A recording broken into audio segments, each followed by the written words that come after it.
है। जब से राजनाथ सिंह का बेटा पंकज सिंह एमएलए बना है तब से परिवारवाद पे बात ही नहीं होती है। परिवारवाद जो सबसे बड़ा है वो है भारतीय जनता पार्टी के अंदर, क्योंकि भारतीय जनता पार्टी के नेता सबको लड़ाने का काम करते हैं और उनकी पार्टी के नेताओं के बच्चे विदेशों में जाकर पढ़ने का काम करते हैं। यानी गरीब जनता को लड़ाओ और अपने बच्चों को विदेश में पढ़ाओ, इस पॉलिसी पे काम करने का काम देश के नेता करते हैं। अमित शाह ने कहा कि मात्र एक फोटो सेशन था, जी मात्र एक फोटो सेशन था, इसके अलावा कुछ नहीं था। अच्छा, तो आपकी पार्टी में क्या फोटो सेशन था? ये तो बताइए जरा। अपनी पार्टी में तो देख लीजिए कि कितनी बड़ी लड़ाई चल रही है। एक और महाराष्ट्र के अंदर देवेंद्र फडणवीस और एकनाथ शिंदे के बीच लड़ाई चल रही है, तो दूसरी ओर राजनाथ सिंह का अलग गुट बन रहा है, योगी आदित्यनाथ का अलग, नरेंद्र मोदी अमित शाह जी का अलग।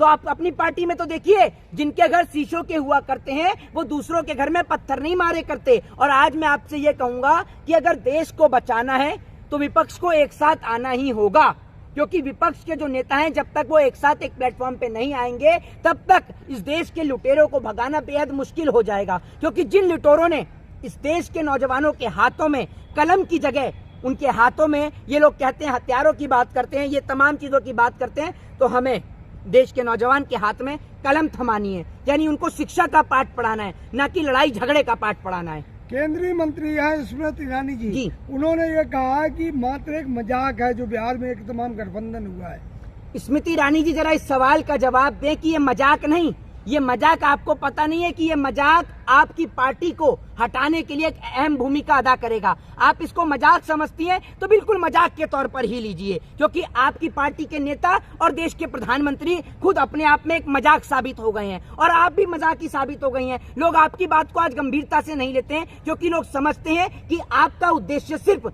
राजनीतिक स्टंट था, आपका उद्देश्य सिर्फ राजनीति में आकर लोगों को मूर्ख बनाने का था, जिस तरीके से आज देश के प्रधानमंत्री बना रहे हैं। ये वही केंद्रीय मंत्री स्मृति ईरानी है जो सिलेंडर के ऊपर 10 रुपए बढ़ने पर दिल्ली के जंतर मंतर पर विराजमान हो जाया करती थी, लेकिन आज 1100 पार का सिलेंडर पहुंच गया है तो केंद्रीय मंत्री स्मृति ईरानी जी बोलने को तैयार नहीं है। आखिर उनकी चुप्पी का कारण है तो है क्या?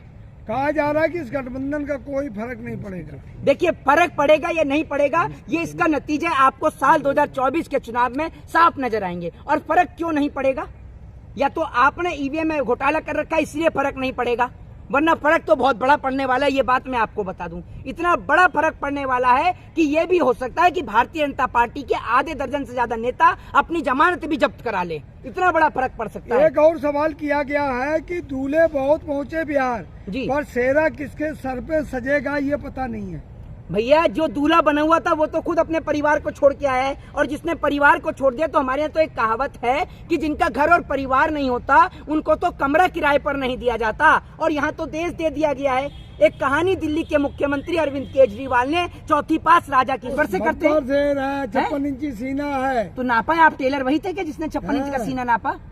आप वही टेलर है? आपको हमारे प्रधानमंत्री की बड़ाई हजम क्यों नहीं होती है? बढ़ाई नहीं होता, पहली बात बढ़ाई होता है। बढ़ाई और क्या अच्छा काम किया है जरा ये बताइए बढ़ाई महोदय, बताइए बताइए बढ़ाई महोदय क्या अच्छा किया है? हमारे देश का मान सम्मान गौरव मर्यादा सब बढ़ाई है। पहले नहीं थी भारत देश की मान सम्मान गौरव और मर्यादा? बोलिए ना। ये मोदी जी की देन है जो आप बोल रहे हैं। अच्छा, पहले हम नहीं बोलते थे, पहले मैं गूंगा था। 2014 के बाद मेरी जबान आई है, बताइए ना। अरे इतने कहाँ लोग बोलते, 2014 के पहले कहाँ बोलते थे? अच्छा, पहले लोग गूंगे थे, मोदी जी ने आके बोलना सिखाया कि कैसे बोलते हैं ना।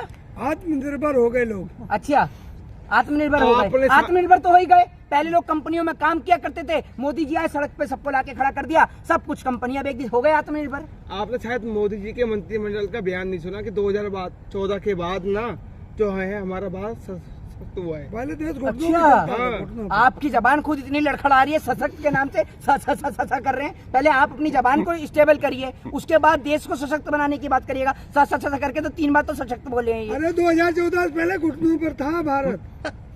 आप इस प्रकार का बयान देकर भारत देश को अपमानित न करें। अरे नड्डा जी ने खुद कहा है। किसने कहा है? नड्डा जी ने। हैं? नड्डा जी ने। नड्डा जी से कहिए पहले अपने जाकर गृह राज्य में अपना चुनाव जीते हैं, ठीक है ना। पहले अपना चुनाव जीते हैं, फिर पता चल जाएगी कितना सशक्त है। उनकी जनता ने उनको ही नकार दिया और वो बात करें सशक्त भारत की। तो आप लोगों से यही कहता हूँ कि एजुकेशन हेल्थ और डेवलपमेंट के नाम पर वोट दे। जय हिंद, जय भारत, वंदे।